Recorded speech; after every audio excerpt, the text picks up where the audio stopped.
안녕하십니까. 저는 70을 바라보고 있는 할머니입니다. 세월이 참 야속하게도 벌써 일이 흘러버렸네요. 정말 바쁘게 살다 보니까 제 인생에 굴곡이 일이 많았는지 모르고 지냈는데 여유가 생겨서 뒤를 돌아보니 참 험난하게도 살았다 싶습니다. 마음에 쌓아두고 살자니 가슴이 영 답답한 것이 어딘가에 속 시원히 털어놓고 싶어서 이렇게 독수리 타자로 한자 한자 글을 써내려갑니다. 요즘은 라디오나 TV가 아니어도 이렇게 개개인의 편을 받아주는 곳이 있어서 얼마나 힘이 나는지 모르겠네요. 그럼 조금 서툰 글솜씨로 이야기를 시작해 보도록 하겠습니다. 저에게는 아주 똑똑한 딸이 하나 있습니다. 세상 물정은 하나도 모르지만 공부머리만큼은 정말 좋은 딸이었어요. 난다긴다 하는 교육구 동네에서 살았던 것도 아니고 유학은커녕 사교육 한번 제대로 시켜보지 못한 딸이었습니다. 돈이 없었던 것도 아니었는데 참 쓸 줄 모르고 품에 꼭 끌어안고만 살았던 터라 딸이 편히 공부할 수 있도록 지원도 못해줬네요. 하지만 우리 딸은 그런 와중에도 늘 전교 1등을 하던 아이였습니다. 단 한 가지, 공부머리만 좋았던 딸이 친구들이나 사회에서 상처를 받고 돌아올까 걱정이 참 많이 되었습니다. 성격 자체가 조금 소심하기도 하고 은둔형인 딸은 친구도 별로 없고 공부를 제외한 다른 일에 똑부러지게 행동하지 못했거든요. 당연히 나이가 차도록 연애 한번 못 해보고 살았습니다. 우리 딸은 대한민국에서 내노라 하는 명문대학을 장학금까지 받으면서 다녔습니다. 학비 지원 하나 못해줄 형편도 아니었지만 정말 코피를 쏟아가면서 열심히 공부를 해서 이뤄낸 성과였죠. 하지만 학교에서도 친구 하나 없이 지내는 것 같았습니다. 이야기를 들어보면 친구들과 술을 마신다던가 밥을 먹었다는 소리 하나 없이 매일같이 도서관에서 몇 시간을 공부했다는 이야기뿐이었거든요. 그런 우리 딸이 취업 하나는 또 기가 막히게 했습니다. 외국 계열의 제약회사 연구원으로 들어가서 일을 하게 되었거든요. 신약 개발에 투입되어 성공적인 결과를 낸 덕분에 성과금도 엄청 많이 받고 나이는 어리지만 능력 또한 인정받게 되었습니다. 이 회사도 저 회사도 딸에게 언제든지 넘어오라며 연봉을 원하는 만큼 맞춰줄 수 있다고 했습니다. 딸은 신약 개발을 하는 것도 좋지만 하고 싶은 공부를 마음껏 할 수 있는 지금 회사가 참으로 마음에 든다고 했죠. 어릴 때부터 뚝심 있게 공부를 하더니 커서도 공부에 매진하는 모습이 참 한편으로는 예쁘면서도 걱정이 되기도 했습니다. 점점 나이는 30대에 가까워지는데 우리 딸은 연애 한번 못 해봤으니까요. 남편과 저는 남몰래 선짜리라도 주선해야 하나 걱정이 참 많았답니다. 도통 남자에 관심이 없으니 혹시나 취향이 조금 남다른가 하는 생각도 했습니다. 남편은 술을 진탕 먹고 한번 물어보자고 열린 마음으로 받아줄 수 있다는 이야기까지 했습니다만 저는 아닐 거라 굳게 믿었죠. 하루는 남편이 혹시나 싶어 넌지시 물어보니 딸이 기겁을 하면서 아직 남자를 만나고 싶은 마음이 없었을 뿐이라고 단칼에 의심을 잘라냈습니다. 그 뒤로는 정말 남편과 저는 매일같이 기도를 드리며 딸에게 좋은 짝지가 나타나길 기다렸어요. 하지만 하늘도 무심하시지. 그런 기도가 무색하게 남편이 큰 병을 얻고 말았습니다. 남편이 췌장암에 걸리고 말았어요. 췌장암이라는 게 증상이 워낙 늦게 나타나기도 하고 쉽게 알아차리기 어려운 곳에 자리를 잡다 보니 항암 치료도 이미 늦은 단계에서 발견이 되었습니다. 저는 정말 좌절했고 딸아이 또한 한동안 충격에 쌓여 헤어나오질 못하는 수준이었습니다. 남편만 덤덤하게 제 손을 잡고 임자, 이제 내가 가려나 봐. 우리 딸 꼭 좋은 자리에 시집 보내고 내가 손 못 잡아줘서 미안해 하며 눈을 감았습니다. 딸과 저는 부둥켜 안고 얼마나 울었는지 모르겠어요. 화장터에 도착해서 남편을 태우는데도 이게 꿈인지 생시인지 구별이 가지 않을 만큼 현실감이 없었습니다. 정막이 쌓인 집에서 저는 남편의 온기를 찾아 며칠을 헤매곤 했습니다. 딸은 그런 저를 일으켜 세워준 하나뿐인 가족이었습니다. 남편이 죽고 나서 딸은 더욱 연구에 매진하기 시작했어요. 집에 돌아오지 않는 날이 적지 않을 만큼 회사 연구실에서 먹고 자며 일을 했습니다. 그 이유는 췌장암을 빨리 알아차릴 수 있는 검진 키트를 만들고 싶어서였습니다. 저는 그런 우리 딸의 마음을 너무나도 잘 알기에 말리지 못했습니다. 그렇게라도 해서 아버지의 마지막을 곱게 마무리하고 싶었기 때문일 테니까요. 다행히도 남편은 저에게 마지막 선물처럼 보험금을 남겨주고 떠났습니다. 처음에 보험회사에서 금액을 듣고 통장을 수령했을 때는 선물이라고 생각했는데 시간이 흐르고 나니 짐덩이 같더군요. 남편의 목숨값인데 이걸 어떻게 쓰나 싶어서 그랬습니다. 그렇게 딸과 저는 서로를 의지하며 점차 마음의 안정을 찾았고 처음에는 온기가 사라진 집에 슴슴한 온기를 불어넣었습니다. 몇 년의 세월이 더 흐르고 딸아이가 35살이 되었을 때 비로소 저에게 결혼을 하고 싶다며 남자를 소개시켜 주었습니다. 저는 정말 깜짝 놀라고 말았죠. 매일같이 회사 일에만 매진하던 딸이 어느 세월에 연애를 해서 결혼 이야기를 하는지 저는 꿈에도 눈치채지 못하고 있었거든요. 저는 무척이나 긴장하며 예비 사위를 기다렸습니다. 진중하고 소심한 우리 딸이 어떤 남자를 내 눈앞에 데려올까 너무너무 궁금해서 그 전날엔 잠도 제대로 들지 못할 정도였습니다. 그렇게 딸이 데려온 남자의 첫인상은 다시 생각해도 참 별로였습니다. 생긴 게 너무 반질반질해서 뭐랄까 좋게 말하면 진하게 잘생긴 얼굴이었지만 나쁘게 말하면 카바레에 있을 법한 제비처럼 생긴 얼굴이었습니다. 생긴 걸로 판단하면 안 된다고 하지만 첫인상부터 편견을 가지게 만드는 그런 외모였습니다. 옷도 단정치 못하고 조금 과하게 삐까뻔쩍한 반질반질한 실크 셔츠 같은 걸 입었는데 색도 어찌나 화려한지 정말 딱 보기에 딸과 어울리지 않았죠. 공부밖에 모르고 살았던 우리 딸과는 결이 다른 모습이랄까요? 저는 무척이나 걱정이 되었습니다. 딸의 눈이 정말 하트로 변해 있는 게 멀리서 봐도 느껴지는 정도였는데 예비 사위에게서 그런 느낌이 전혀 나지 않았거든요. 저는 조심스레 두 사람의 만남이 어디서부터 시작된 건지 슬쩍 물어보았습니다. 그러자 딸이 아주 수줍어하면서 이야기를 하는데 예비 사위가 무명 생활이 조금 긴 모델이라고 하더라고요. 연구원인 딸과는 전혀 접점이 없는 직업이라 저는 예비 사위가 사기꾼 같다는 생각을 지울 수가 없었습니다. 그러면서 딸이 저에게 몇 년 전에 만들었던 신약이 풀리면서 예비 사위가 지명 광고의 모델로 발탁이 되었고 촬영장에 놀러 갔다가 인연이 닿았다고 했습니다. 제가 유명한 모델이냐고 되물으니 그건 아니라고 손사래를 치더군요. 지명 광고라는 것도 TV나 그런 곳에 나오는 게 아니라 신문 광고에 작게 얼굴이 실리는 수준이라고 했습니다. 그러니까 전혀 유명세와는 거리가 멀고 돈도 제대로 벌 수 있는 사람인지 의심이 가는 수준이었다는 말입니다.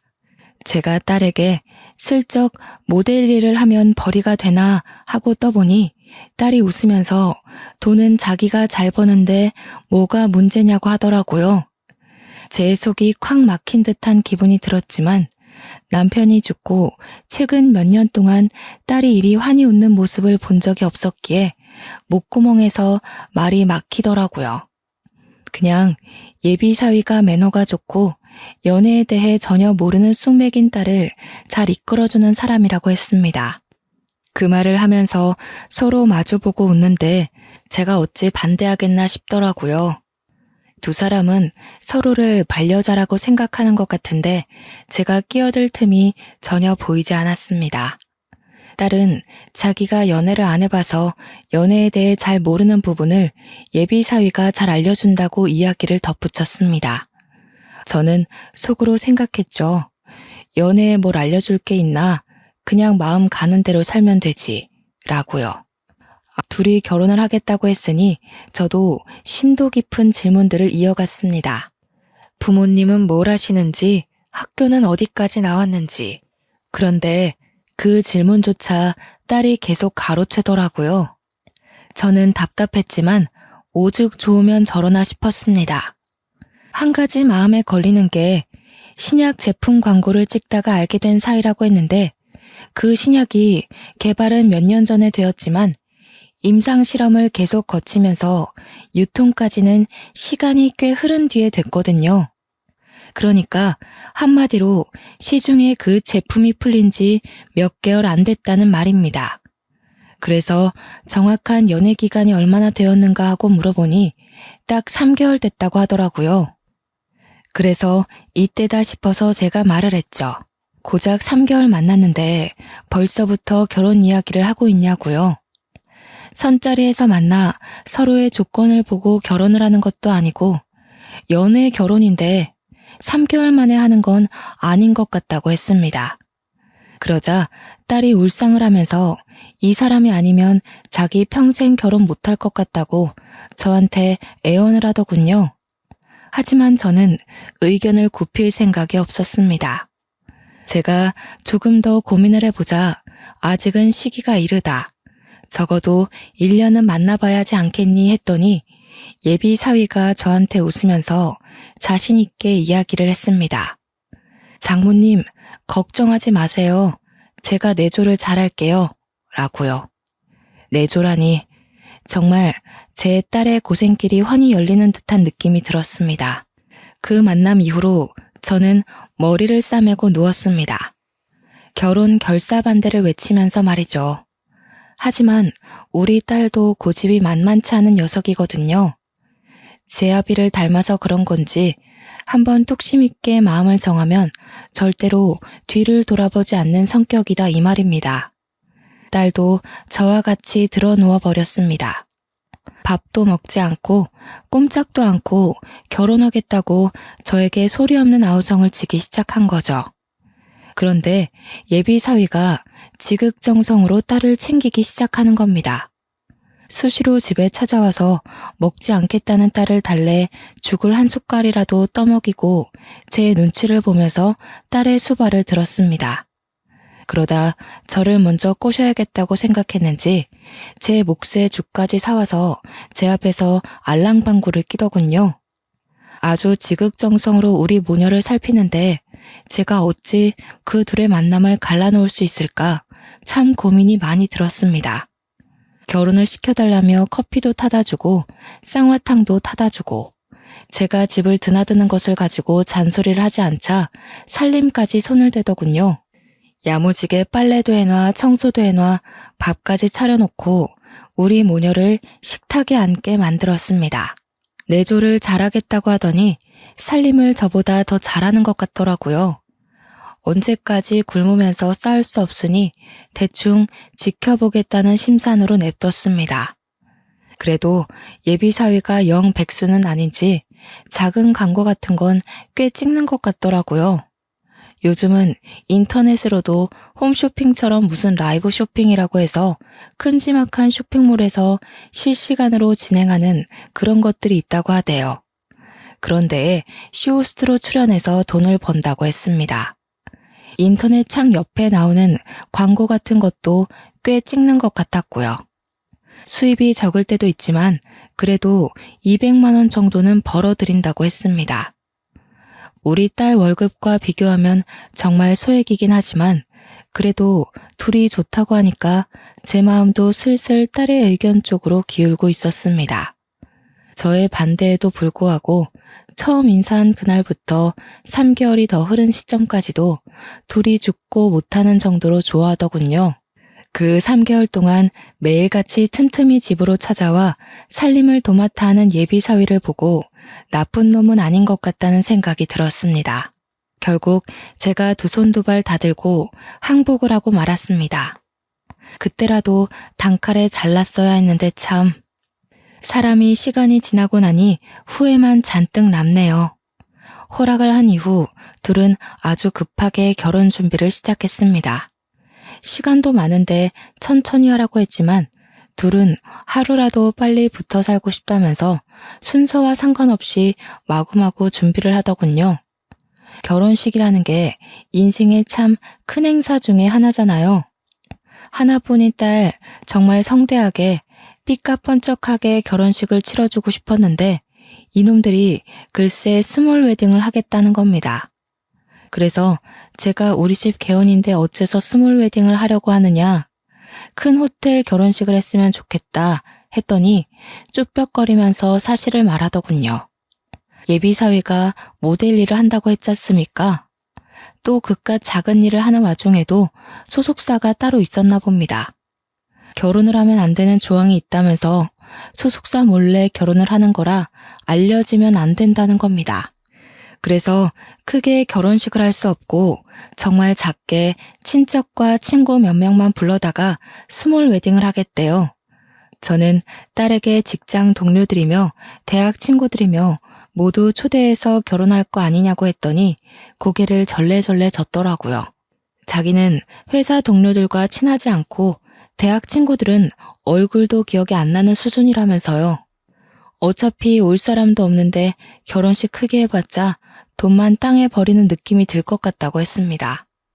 결혼식도 따로 하고 싶지 않고 혼인신고만 하고 살았는데 제 체면을 생각해서 하는 거라고 하더군요. 정말 머리가 지끈거리는 게 당장이라도 물으라고 하고 싶었지만 둘이 좋아서 뜻이 맞아서 하겠다는데 제가 어찌 참견을 더하겠습니까? 그냥 딸이고 사위고 알아서 하라고 놔둘 수밖에 없었습니다. 물론 그 두 사람이 논리적으로 저를 설득한 것도 한몫했죠. 뜸이지근하게 허락은 했지만 속이 상하는 건 어쩔 수 없더라고요. 풍성한 웨딩드레스를 입고 버진로드를 걸어갈 딸을 생각했는데 고작 작은 펜션 같은 걸 빌려서 스몰 웨딩을 한다니까 저도 모르게 궁시렁거리는 소리들이 계속 나오더군요. 그랬더니 사위가 갑자기 저한테 버럭하면서 짜증을 내더라고요. 장모님, 제가 계약 위반에 걸려서 위약금이라도 물어야 속이 시원하시겠어요? 아니, 내가 내 딸 결혼식에 아쉬운 소리도 못하니? 저도 지지 않고 사위에게 한마디 했더니 또 화를 씩씩 삼키더군요. 그러면서 저한테 자기도 딸에게 예쁜 드레스 입혀서 결혼하고 싶었다고, 하지만 상황이 여의치 않으니 어쩔 수 없지 않냐고 변명을 하더군요. 누가 뭐라고 그랬나요? 제 속이 시끄러운 걸 입 밖으로 꺼내고 싶은 걸 꺼냈을 뿐인데 저에게 남은 가족이라고는 딸 하나뿐인데 사위가 저한테 짜증을 내니 조금 서러운 마음이 들었습니다. 그 와중에 우리 딸은 사위 편을 들고 있더라고요. 지들끼리 알아서 이야기 다 끝냈는데 계속 궁시렁거리면 지들 속은 어떻겠냐고 하면서요. 제가 여태 뿌린 축의금만 해도 얼만데 속 편하게 저런 소리 하고 있으니 참 세상 물정 모르는 것들끼리 잘도 만났구나 싶었습니다. 아무튼 그날 이후 정말 간단하게 스몰 웨딩을 했습니다. 준비한 것들이 너무 없어서 결혼식에 초대된 친척들에게 민망할 정도였지만 그들도 제 속이 시끄러운 걸 이해하는지 아무 소리 않고 축의금을 주더군요.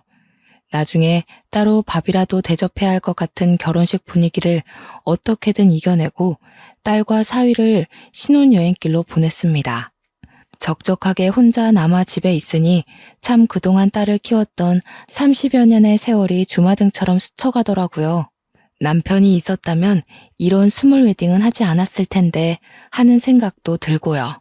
신혼여행에서 돌아온 딸은 혼인신고를 마치고 신혼집으로 들어갔습니다. 딸이 모아둔 돈이 꽤 있었지만 돈을 오롯이 신혼집 구하는 데 사용하는 것을 제가 반대했습니다. 딸이 얼마나 힘들게 고생해서 번 돈인지 잘 알고 있었고, 괜히 사위는 뭣도 해오지 않는 마당에 딸 혼자서 그 큰 집값을 감당해야 할 필요를 못 느꼈기 때문이었습니다.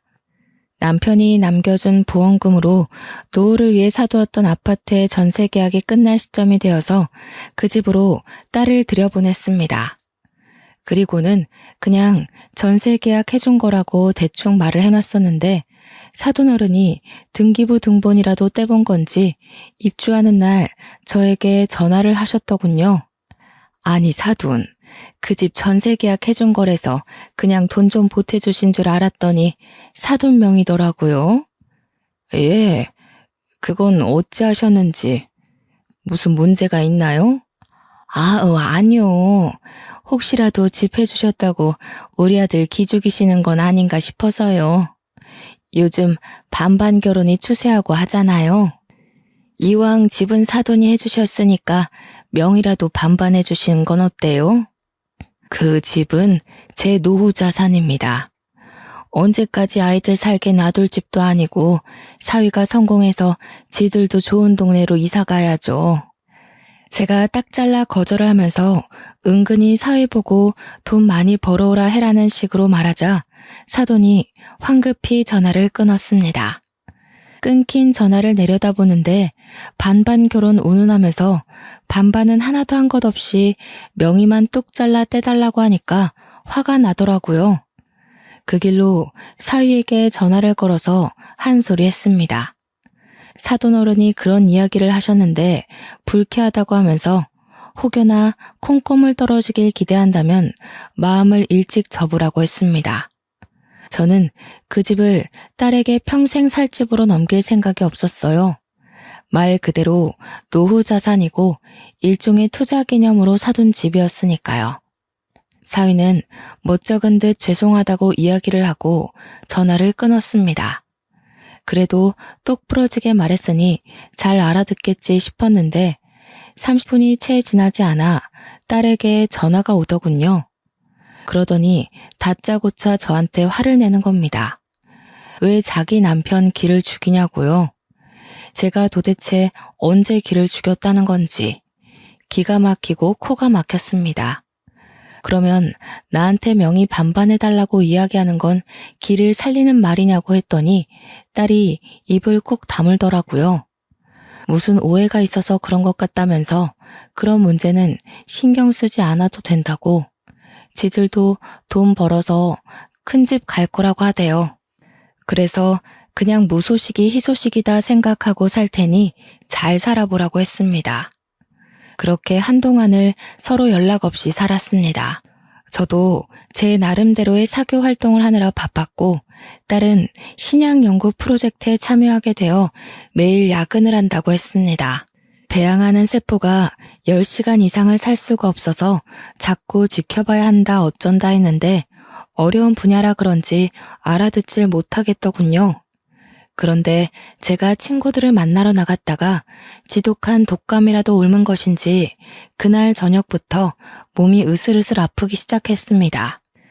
아침에 눈을 떴는데 열이 39도까지 오르더라고요. 그래서 동네 병원으로 가서 독감 검사를 해야겠다 싶어 옷을 주섬주섬 입는데 머리가 핑핑 돌아서 도무지 움직이지를 못하겠는 겁니다. 딸이 분가하기 전이었다면 분명 약이며 뭐며 일일이 다 챙겨주고 있을 텐데 결혼해서 나가서 사니까 저를 챙겨줄 사람이 하나 없더군요. 그럴 때면 정말 일찍 절두고 떠나버린 남편이 야속하게만 느껴졌습니다. 딸은 새 프로젝트 때문에 바쁘다고 했으니 저를 병원까지 데려다 줄 사람은 사위 하나밖에 없었습니다.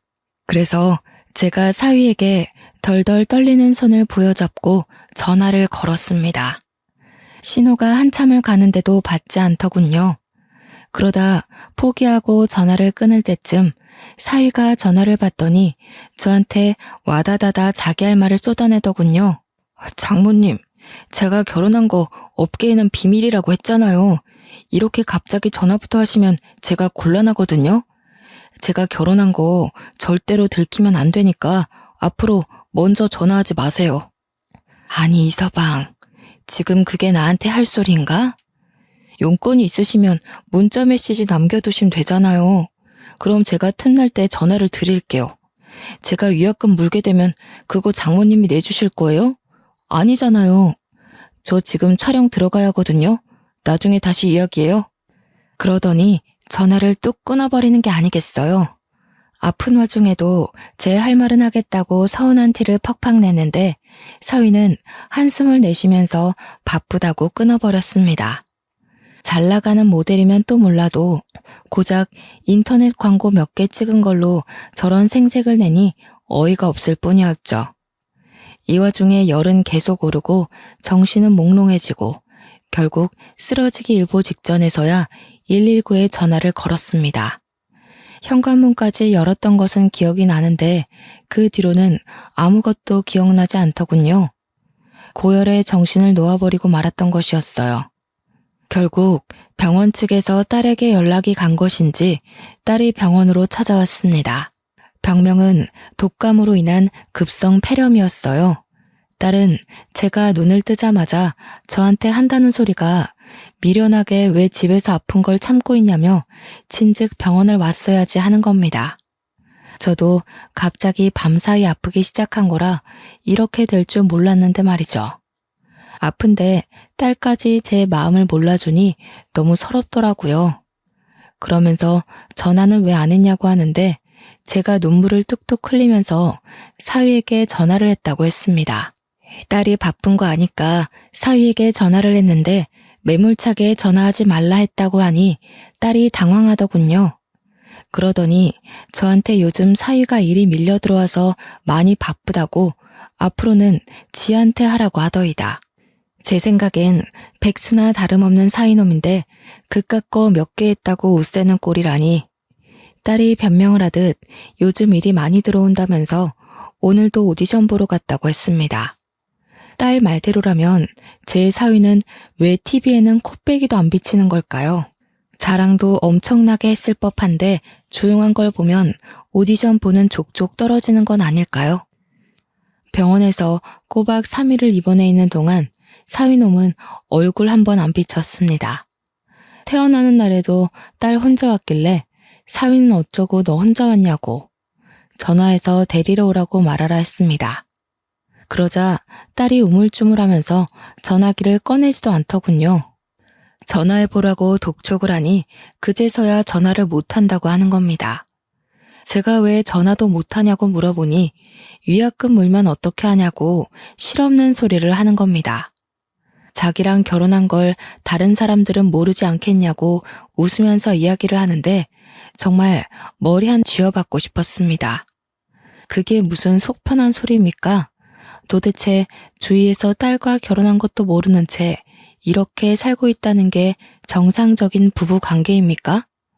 그래서 제가 혹시 이서방 바람이라도 피는 거 아니냐고 하니 딸이 저한테 버럭했거든요. 그런 소리 하지 말라고 하는데 당연히 아니길 바라면서도 제 속이 찜찜한 건 어쩔 수 없었습니다.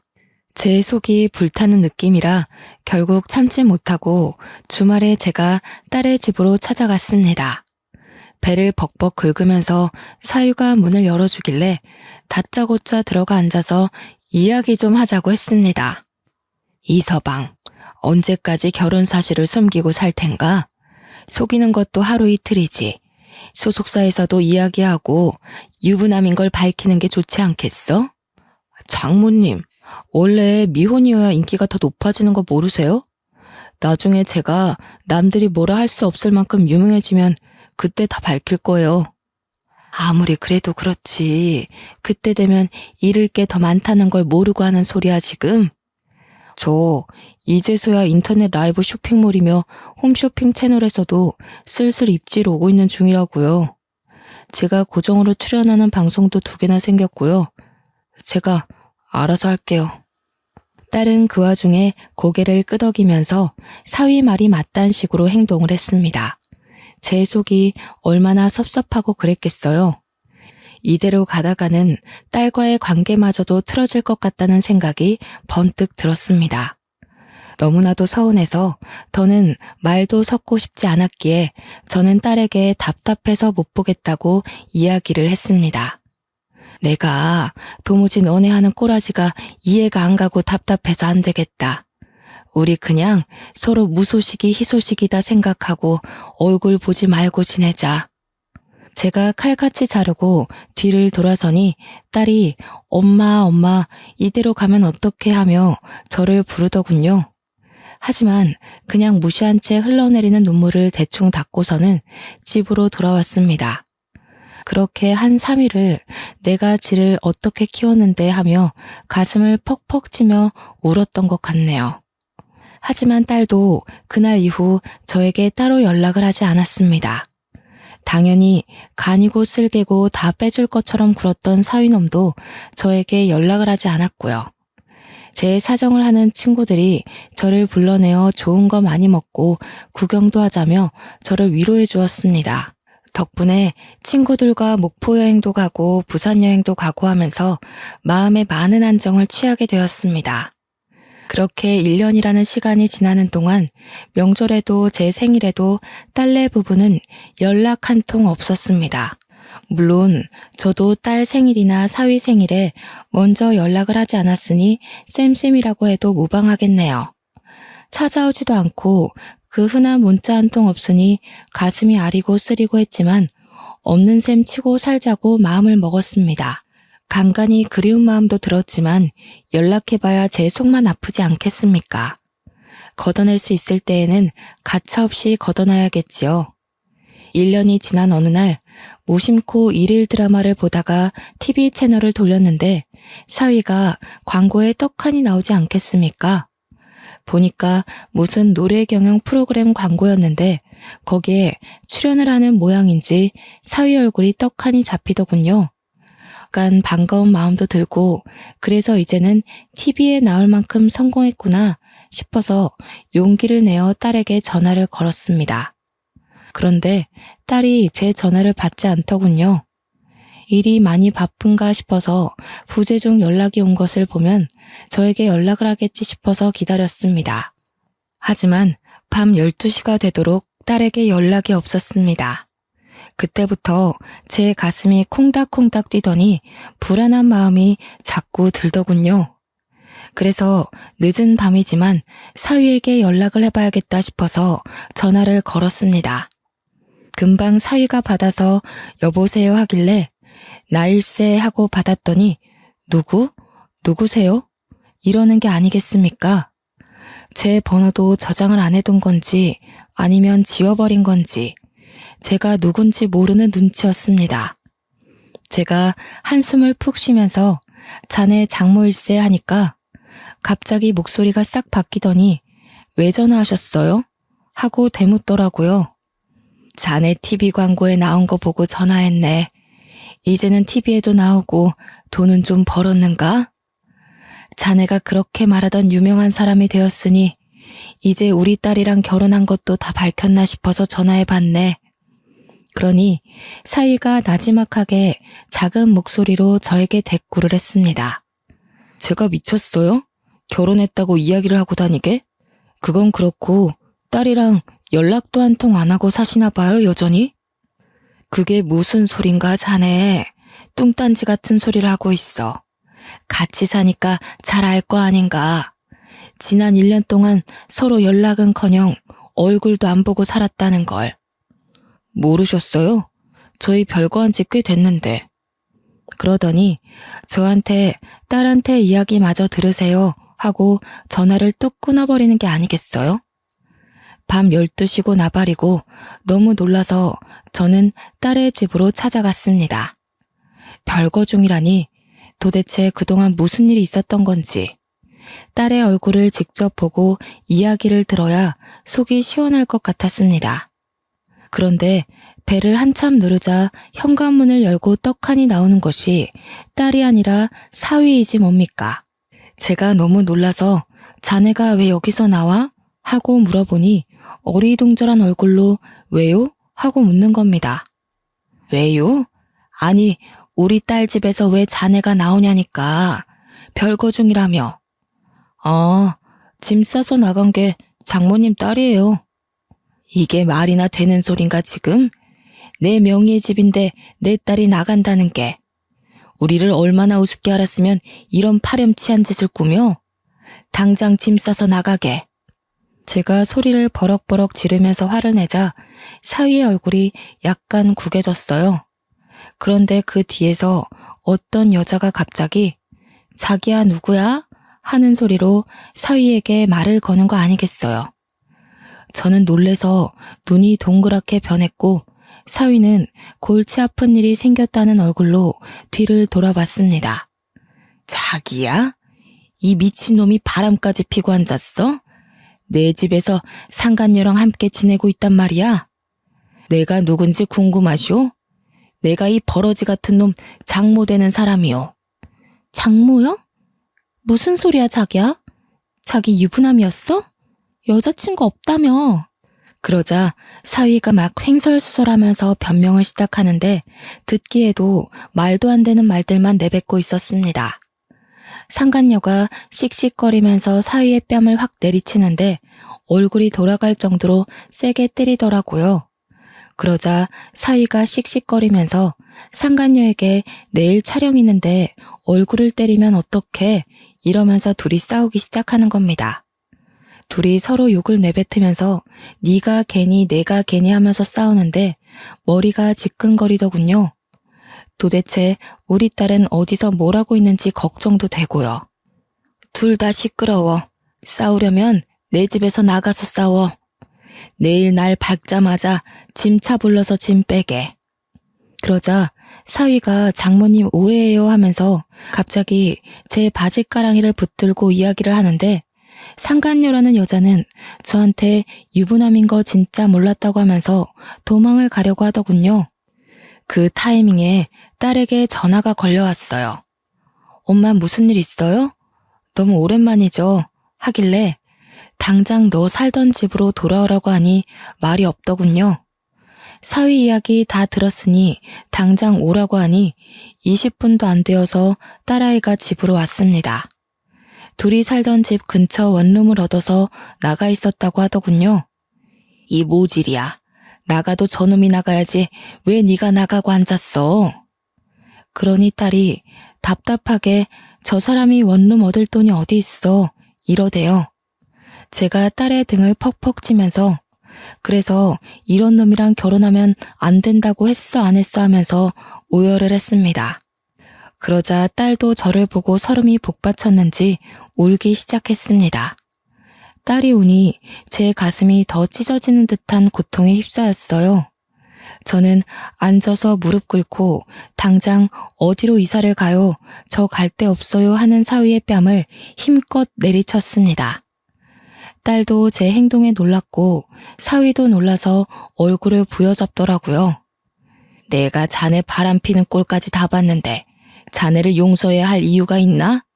갈 데 없는 건 내가 알 바가 아니니 당장 꺼지게. 내 눈앞에서 당장 꺼져. 그럼 재산분할 해주셔야죠.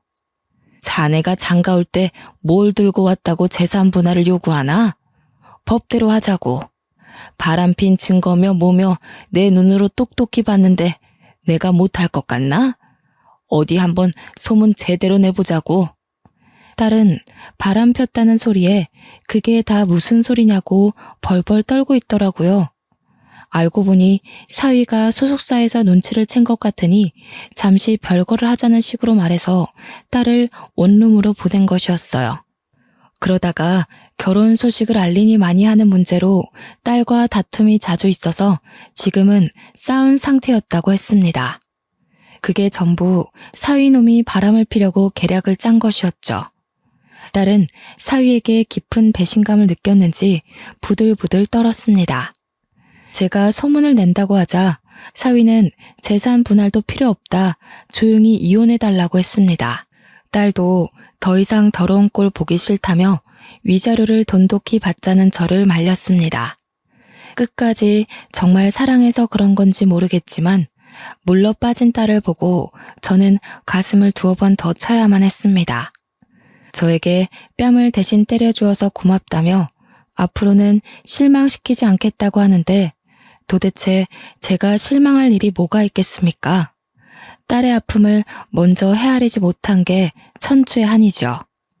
그렇게 속전속결로 서류까지 잘 정리하고 저는 그 집에서 딸의 짐을 모조리 빼서 저희 집으로 옮기고는 집을 팔아버렸습니다.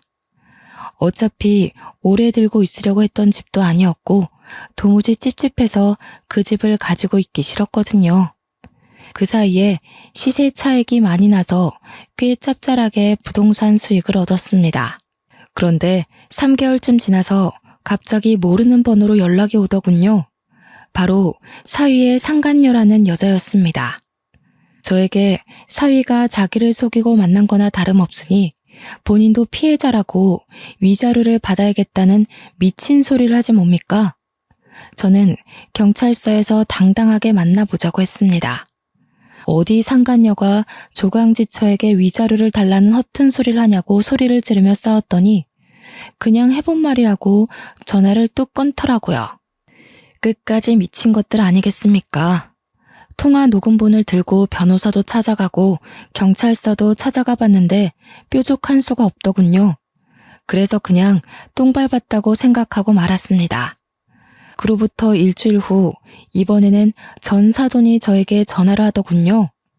우리 아들 맨몸으로 쫓겨난 것도 어이가 없어서 말이죠. 그 집에서 살면서 우리 아들이 번 돈도 생활비로 썼을 거 아닙니까? 그럼 집에 대한 기여도가 있는 건데 재산 분할해 주셔야죠. 그 집값이 그리 탐나더이까? 눈에는 눈, 이에는 이 아니겠습니까? 서로 소송전으로 어디 한번 더럽게 굴러봅시다.